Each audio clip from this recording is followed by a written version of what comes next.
This video was supposed to be a video talking about who Seth Rollins should face at WrestleMania for the World Heavyweight Championship. We know it was supposed to have been CM Punk, but he tore his triceps, so I have a whole video planned talking about who Seth Rollins should face.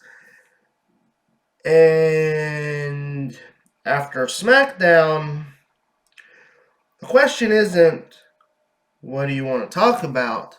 The question is, where do we begin?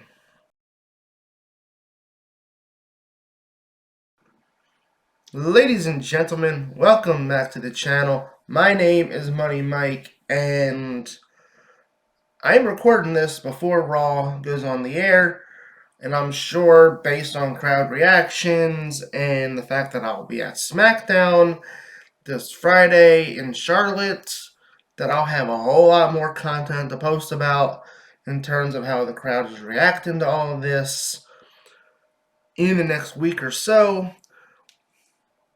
Where do we begin with this? Because I've seen so many people say, "Oh, it's a Daniel Bryan situation," hence why I went back in time to 2014 and took this T-shirt from my 2014 self to wear in this video in 2024. But the point is, people are trying to immediately compare it to Daniel Bryan and that whole situation, and it is not a Daniel Bryan situation. This is far from it here. Because when there was that big push with Daniel Bryan, the Yes Movement in 2014, Daniel Bryan wasn't the guy being plastered all over the media. He wasn't doing all these media, press conferences. He wasn't being the guy that was being made to be the face of the company. Cody Rhodes he does dark matches after SmackDown, even though he's a Raw superstar. He's sending the crowd home happy at live events. Stuff a face of the company does. Cody Rhodes has gotten everything, basically the John Cena treatment, where he's the face of the company. They have him closing out shows. He's sending the crowd home happy. He's got the cover of the game. He's got the storyline behind him. All of it. Everything that Daniel Bryan did not have. People want to liken it to it because, we can just make it a triple threat match. Well, here's the thing about that. Let's go back to WrestleMania 30. Because I was there at WrestleMania 30 with my friends. The build-up to that was that everybody wanted to see Daniel Bryan win because you have the storyline in place starting back from SummerSlam 2013, where Daniel got screwed out of the title by The Authority. The Authority was created around Daniel Bryan. Triple H helped Randy Orton cash in. Randy Orton became the champion.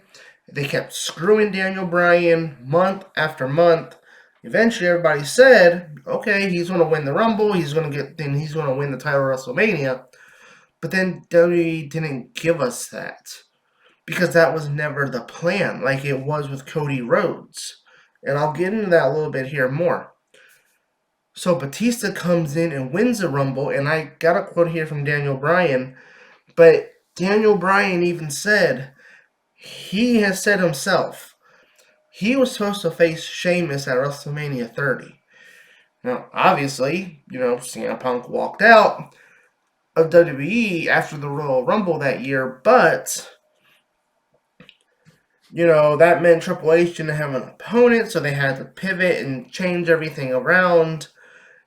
But the fans were so loud, so adamant. They did not want anything else but Daniel Bryan being in the main event. They rejected Batista winning the 2014 Royal Rumble. It was the wrong. Batista returned at the wrong time, just like The Rock showing up on SmackDown and just taking Cody's spot. We want Rock versus Roman, but it's not. But it's the wrong time to do it. And I'll get into everything else with TKO and everything else. That wasn't a situation with Daniel Bryan, but Daniel Bryan has said he was supposed to face Sheamus and all these other circumstances with CM Punk, and the crowd reaction basically forced WWE's hand into putting him into the main event. He beat Triple H in the opening match, and then he went on to win the title in the main event of WrestleMania 30. And the fans got what they wanted. And now you kind of almost created the exact same situation when you didn't need to do that. So again, this is not this. Okay, if it ends up being a triple threat and everything, yeah, you can compare it to Daniel Bryan in the fact that the fan movement for Cody forced WWE to make it a triple threat match and forced them to put titles on Cody. That's fine. If you want to compare it to Daniel Bryan in that sense and that's how it happens, fine. But it's not a Daniel Bryan situation because Daniel was never seen as the guy, the face of WWE, the way Cody was. It's more of I compare it more sort of almost similar to Becky in 2019. When Becky Lynch was kind of, after she won the Rumble, and then they were like, hey, sorry, we're going to inject Charlotte into the match against Ronda, and Becky, you're out. And, again, the fan response turned that into a triple threat match. I also compare it to kind of like SummerSlam 2021, where Becky Lynch made her return, and everybody was happy to see Becky Lynch come back.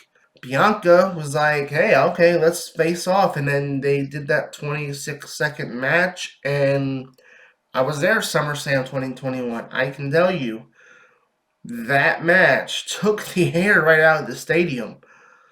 Nobody knew how to react to it because we wanted to see Becky back, but we didn't want her to beat Bianca. We didn't want Bianca to lose the title, and that's what we have here. We want Rock versus Roman.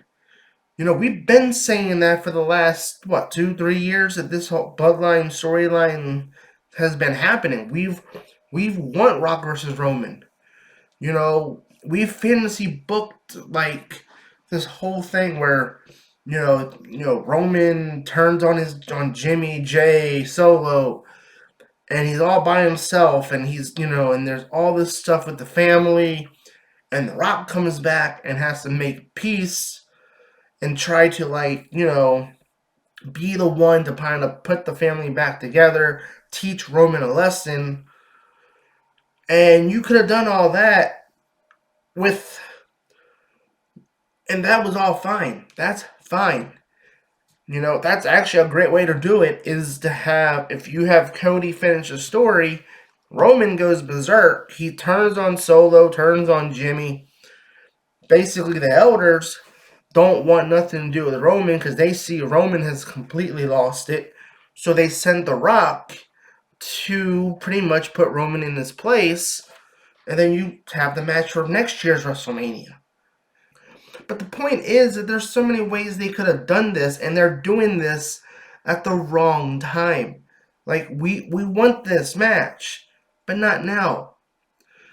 And a lot of people, there's a lot of speculation online right now saying that, hey, Rock Roman was agreed upon on January 3rd before the Royal Rumble, and that was part of his deal, becoming a board member of TKO and all that stuff. And there was, this agreement that he was going to do a match and with Roman Reigns. And okay, great, cool. But they agreed upon this, and at least according to the rumors, according to what's out there on the internet, and based on the booking of WWE heading into the Royal Rumble, they forgot to tell Triple H. Like, here you have Triple H, who has took over creative, and he's given us like the best consistent storytelling that we have had in years. There's finally consistent week to week storytelling that we've been asking for years in the later years of Vince McMahon. When Vince was running things, and we would always see reports of, oh, last second Vince McMahon tore up the script and Vince changed this, changed that. Like, everything was just seemingly like a last second replacement, and like he didn't like the script. We finally got that consistent week to week storytelling with Triple H. We got what we finally wanted. The week to week consistent storytelling that made NXT Black and Gold so beloved by fans. We got that with Triple H running the main roster.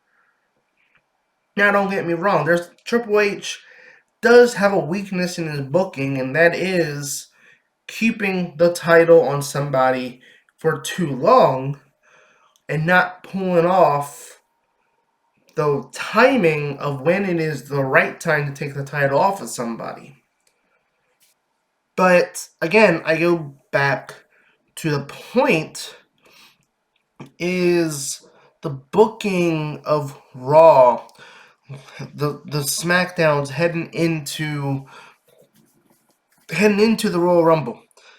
There was no sign from a booking perspective that Cody was not going to challenge Roman. There was nothing about, especially when you look at the Raw after the Royal Rumble, where I get it, WWE has to tease that Cody might choose Seth Rollins, even though we know who he's going to face. And it really wasn't that good of a promo, because ideally, Cody Rhodes is 3-0 against Seth Rollins. So there's no story there, unless you would have reversed it where Seth says, Cody, I know you want to challenge Roman, but for as badly as you need to face Roman, I need you to face me. Because when you came back, you beat me in 3 straight pay-per-views or premium live events. You even beat me with a torn pec. So as badly as I need you to beat, as badly as you need to beat Roman, I need you to pick me so I can prove that I can beat you. There was not just, I understand the workhorse element they were going for, but again, if they would have took that route on Raw last week with Cody and Seth saying, hey, I know you're going to pick Roman, but I need you to pick me because I need to prove that I can beat you, I would have said, okay, you know what? I can kind of believe it. Okay, you might actually sell me on the idea that Cody versus Seth at WrestleMania could work.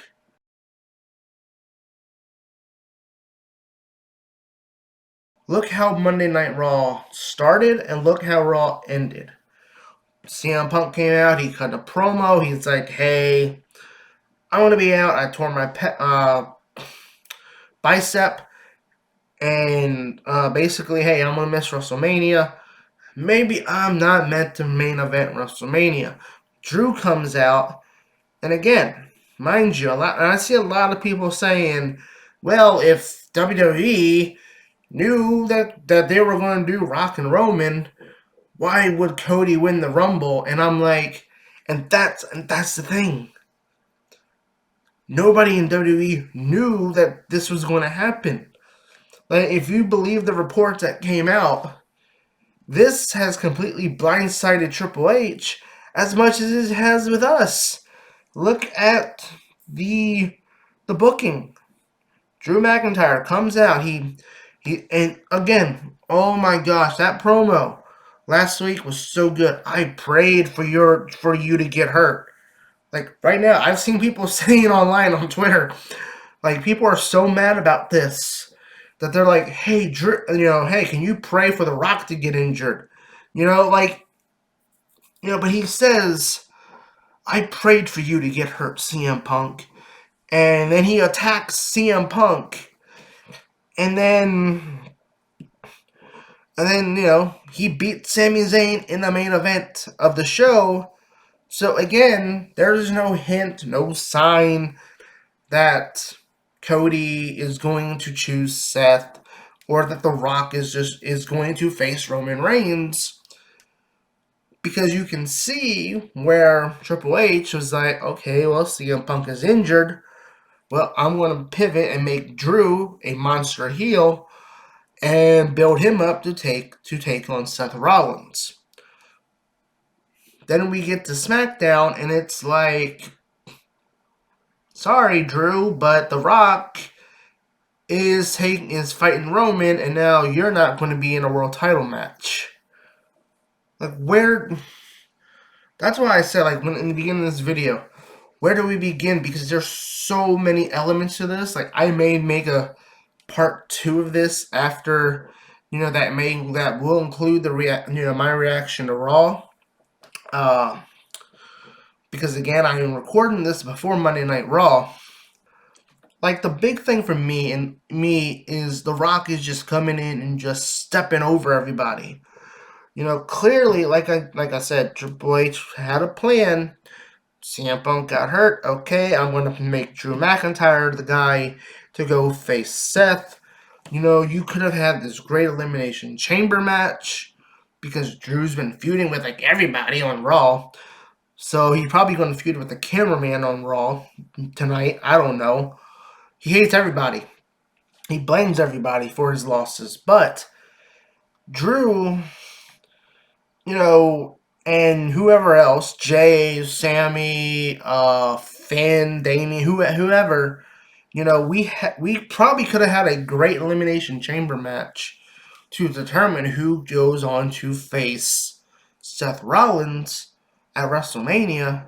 Now that match probably is not going to happen. And the whole Raw roster is now sitting there going, wait a minute, what about us? Like, why is, like they got bamboozled, like, out of an opportunity. Yeah, injuries suck, alright? We obviously, we don't want nobody to get hurt, obviously. But it's a part of wrestling. It happens. And the thing about it is, the thing about injuries is what happens, how the company changes their stories and how they, get around the injuries. And, sometimes it's not good. Like, sometimes it's not good. Sometimes it is. Like, for example, Mustafa Ali was supposed to be in the Kofi Kingston spot in the Elimination Chamber in 2019. And then he was supposed to have been the one to face Daniel Bryan. And then Kevin Owens was supposed to face Daniel Bryan at WrestleMania 35. Not Kofi Kingston, but because Ali got hurt, Kofi Kingston had that great performance in the Elimination Chamber. The fans pivoted and said, hey, we want Kofi Kingston to challenge for the WWE Championship. And we made that happen too, because we pushed for that almost. And we got Kofi Mania. All because of an injury. And we got that great, beautiful moment of Kofi Kingston winning the WWE Championship at WrestleMania. Injuries suck, but it's a part of wrestling and it happens.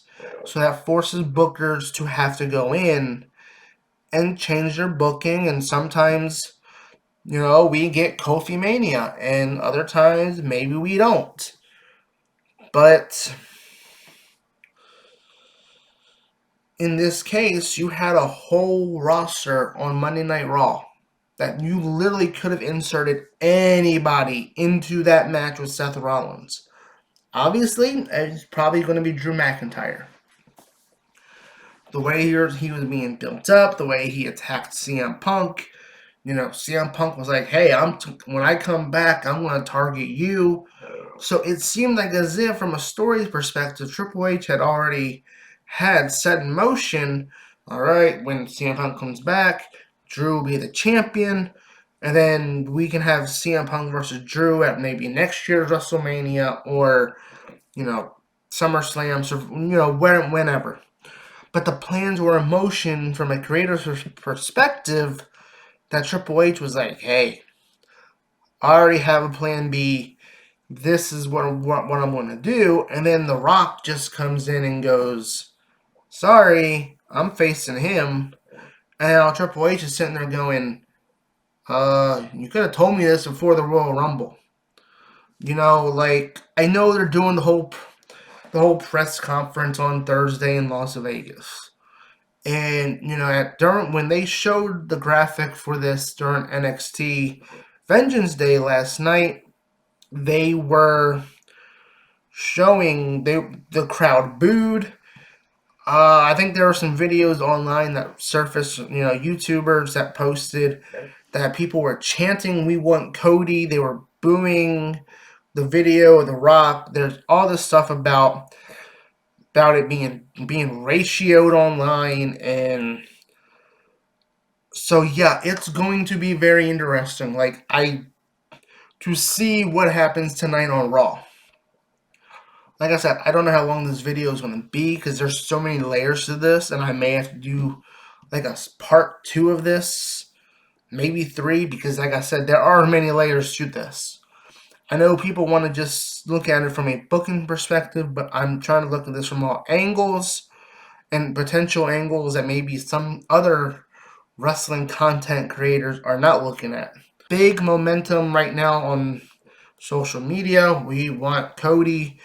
There's probably dumb idiots that are casuals who only know The Rock as Dwayne Johnson, the actor, that are out there going, "We want Rocky," and, whatever. Y'all, stay out of you casuals, stay out of this. This is our fight as wrestling fans to not ruin the story that we've been watching and waiting for these past 2 years. So take your "We Want Rocky" hashtag, shine it up real nice, and stick it where, because we want Cody. I will be back for a part 2 of this video. Part 2, breaking this all down after Monday Night Raw. I will see how the reaction is on Raw, and I'll talk about that. I will be at Smackdown in Charlotte, and I'm going to be very curious to see the reaction on SmackDown if they do confirm the announcement and confirm the match of Rock and Roman at the press conference. I am going to be very interested to see what that crowd reaction on SmackDown in Charlotte will be. Leave a comment below. Tell me, what do you guys think about this whole situation? And like and subscribe for more wrestling content.